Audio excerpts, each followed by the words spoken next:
السلام عليكم. بسوي الحين اللي هو التحضير المسبق حق رمضان. اللحم المفروم او الدياي المفروم. اللحم المفروم او الدياي المفروم نستخدمه في وايد من اطباقنا، مثل اللازانيا، البشاميل، او اطباق الخاصة في البايركس. فسووا كمية من اللحم المفروم او الدياي المفروم وخلوا ليه ما يبرد، دخلوهم داخل الاكياس وفي الفريزر. والمقادير: عندي معجون الطماط، وعندي لحم مفروم او دياي مفروم، فهو نفس المكونات بس اني بسوي بالدياي هالمرة. بستخدم زيت ومعجون الثوم والينزبيل، وعندي هني بزار وفلفل احمر، ملح وكركم. وهاي الطماط حطيته في الخلاطة وخلطته مع فلفل اخضر حار، لان ابي اللحم المفروم او الدياي المفروم يكون حار.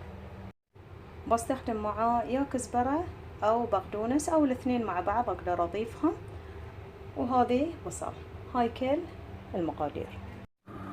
اضيف الزيت، اخلي ليه ما يسخن، وبعدين بضيف البصل. ضفت البصل واحرك فيه لما يتغير لونه الى اللون البني.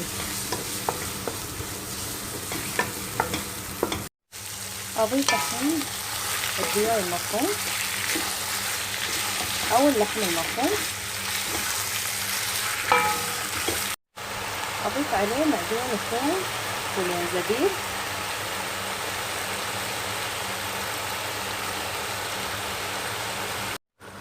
اضيف عليه الملح مع البهارات،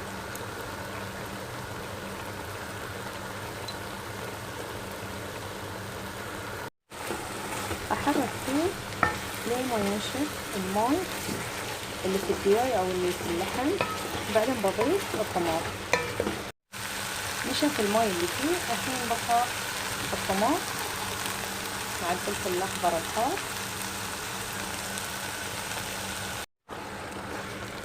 انشف ماي الطماط زين ما زين، وبعدين بضيف معجون الطماط مع كزبرة. اضيف معجون الطماط،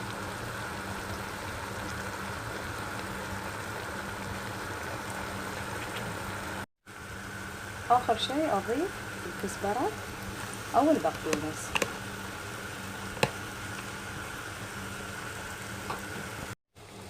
والدياي المفروم عندي جاهز، بس بخليه يبرد زين ما زين، وبعدين بدخله داخل الاكياس وسيده على الفريزر.